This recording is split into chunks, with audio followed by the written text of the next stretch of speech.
Oui, on a envie de vous parler de kimchi. En tout cas, on va proposer un atelier kimchi. Et aussi, c'est le principe de base de la lactofermentation. Donc, on va faire du chou aujourd'hui, mais ça pourrait être avec autre chose en fait. Oui, en fait, kimchi, ça veut dire simplement légumes lactofermentés. Et donc en Corée, il y a du kimchi, le plus courant, c'est du kimchi de chou chinois. Mais on a des kimchi de radis blancs, des kimchi de carottes, de concombres, etc. On peut faire aussi du kimchi de chou vert, chou blanc, chou de Bruxelles. Ah oui, j'ai jamais essayé ça. Chou de Bruxelles, j'ai jamais essayé. C'est très bon. Très bon. Ah bah, super. Mais c'est vrai que les bienfaits de cette lactofermentation, moi, ça m'épate vraiment. Depuis quelques années, j'ai découvert avec Sam.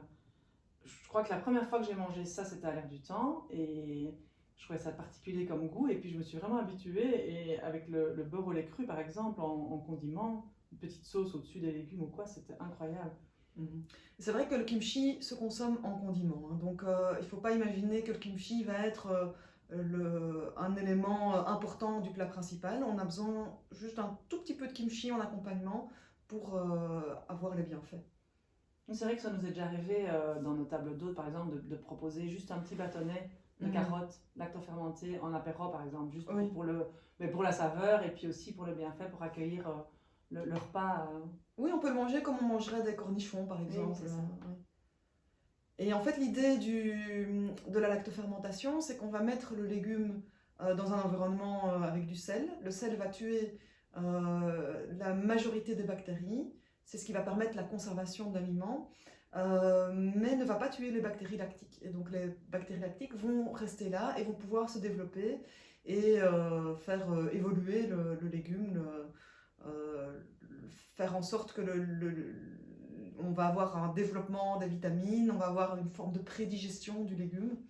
Oui, moi je digère beaucoup mieux quand je prends avec des légumes lactofermentés. Parce que par exemple, un aliment cru au départ, ça ne me convient pas super bien. Et si je mange ça, j'ai aucun souci, vraiment aucun souci. Même l'ail, par exemple, l'ail que je digère pas, s'il est cru, quand il est lactofermenté, enfin quand il est fermenté, eh ben, j'ai aucun souci avec la digestion. Alors comme autre bienfait, tu disais que toi, ça t'as vraiment senti l'apport en vitamines. Ah oui, au niveau de l'énergie, incroyable, incroyable. Et c'est vrai qu'au niveau digestif aussi, il n'y a rien à faire. Il y a quelque chose. Maintenant, je me suis habituée à en prendre quasi tous les jours, en fonction de ce que je déjeune ou peu importe.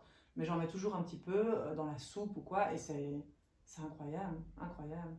Ça reste au niveau de la digestion reste bien stable et c'est super épicé, quoi.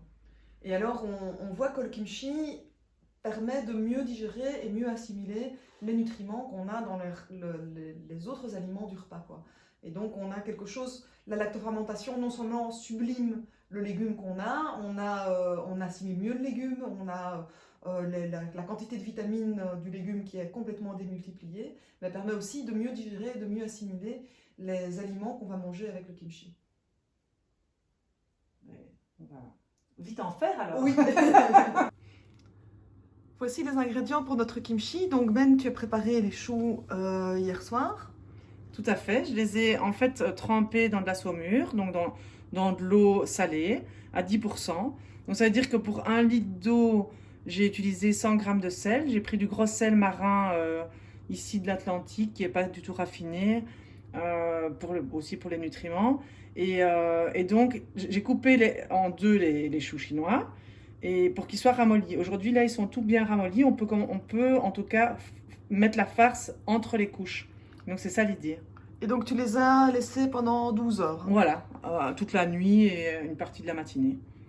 Et donc on a aussi du radis blanc, daikon, de l'ail, du gingembre, des carottes, des oignons, des pommes et des poires.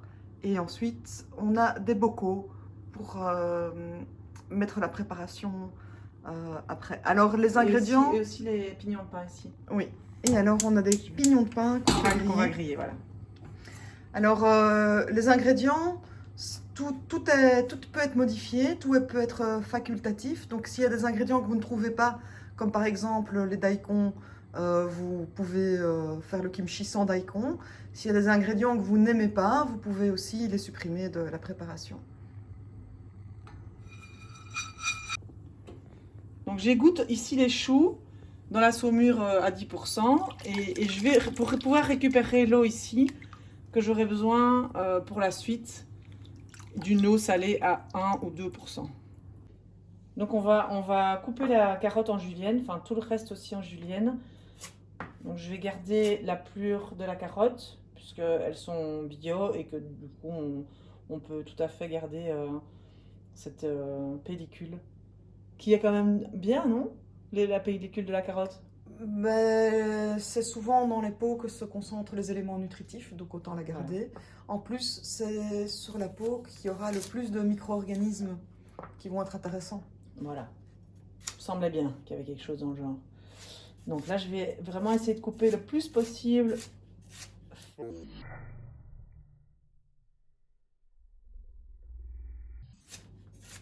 Les carottes, donc c'est en julienne.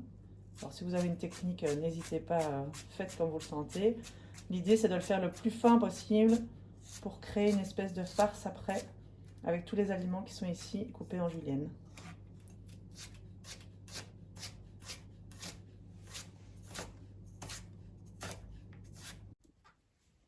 Bon, pour le daikon, c'est la même chose. On va faire des tronçons à peu près quoi, de 5 cm. Hop.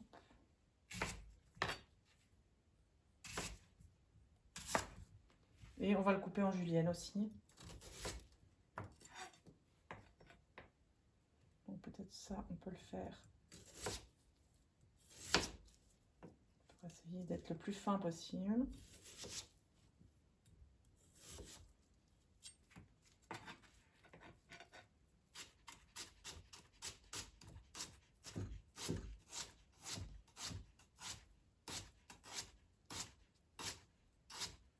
Et on va mélanger après donc les petites, la julienne de daikon ici, on va la mélanger avec les carottes et puis avec tout le reste. Hein.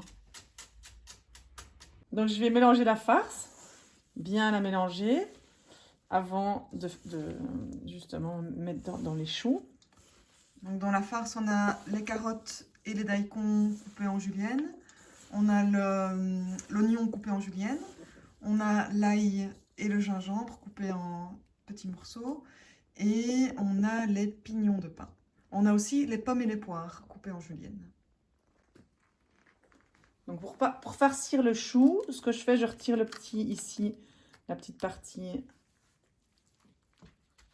en essayant de quand même garder les feuilles qui se restent bien attachées. Sinon ça va être compliqué pour la farce. Donc là on va farcir. Les feuilles sont toutes assez molles, donc on peut venir mettre la farce entre les feuilles.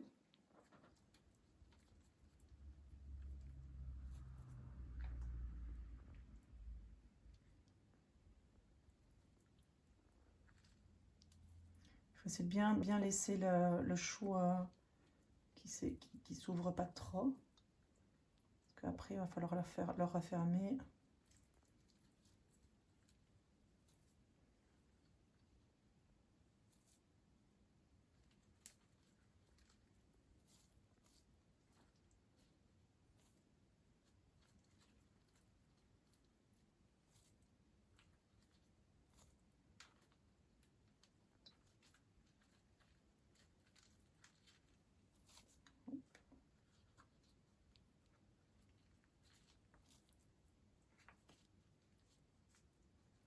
Ça sent bon déjà. Hein.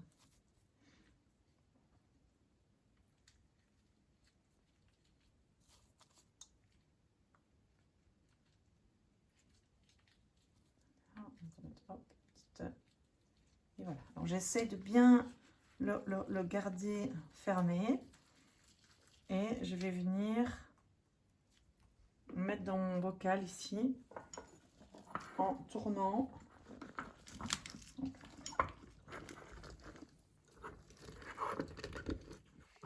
En essayant de bien l'enfoncer pour pas qu'il y ait trop d'air dans le fond. Et pour pouvoir mettre la deuxième partie de mon chou dedans. Donc il faut essayer ici en dessous qu'il n'y ait pas trop d'air là en dessous. Donc pas hésiter à écraser assez fort Et puis on fait un deuxième, on en fait un deuxième et on le remet aussi dessus.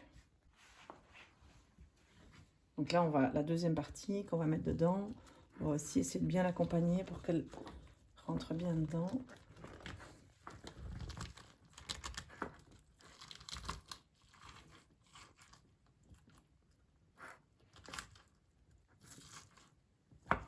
Voilà. Après, on peut mettre une feuille comme ça qu'on a récupéré, celles qui sont un peu moins belles. On les garde pour les mettre au-dessus. Et ce que je peux faire, c'est peut-être rajouter un petit peu d'eau salée ici au-dessus. Arrêtez.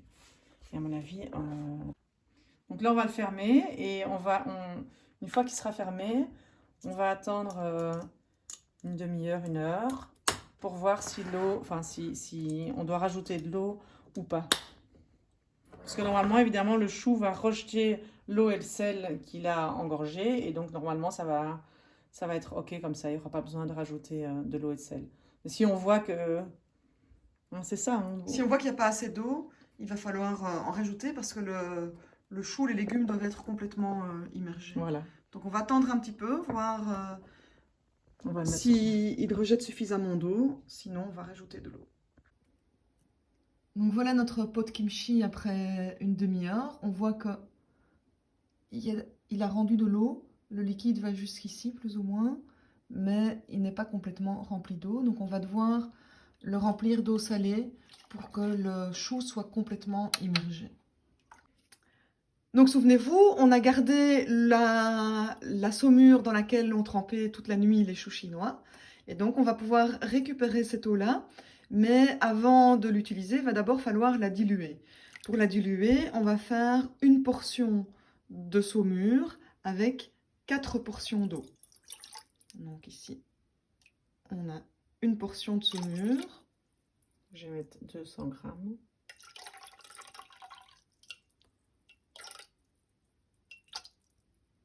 Voilà. 200 grammes. Et on rajoute 4 portions d'eau, donc 800 grammes d'eau.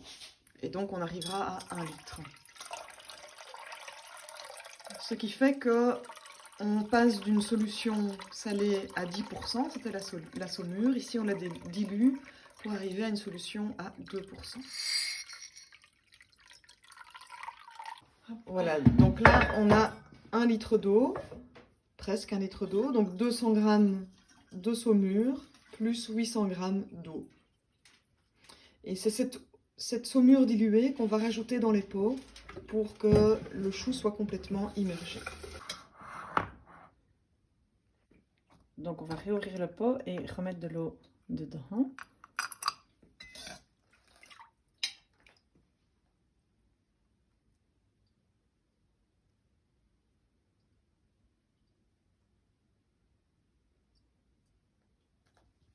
Il faut un peu le temps que ça remonte parce qu'évidemment l'eau... Voilà.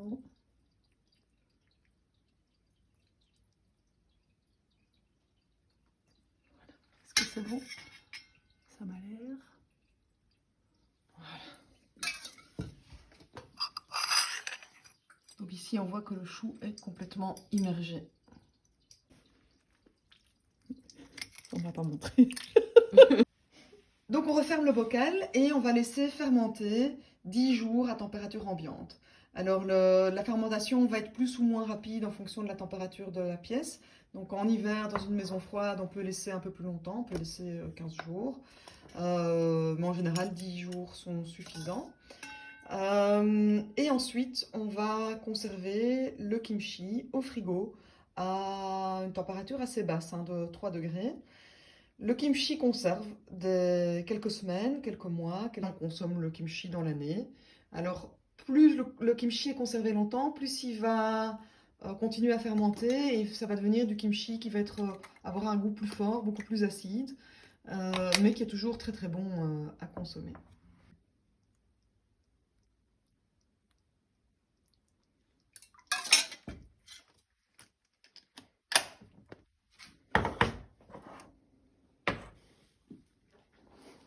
Et voilà nos pots de kimchi.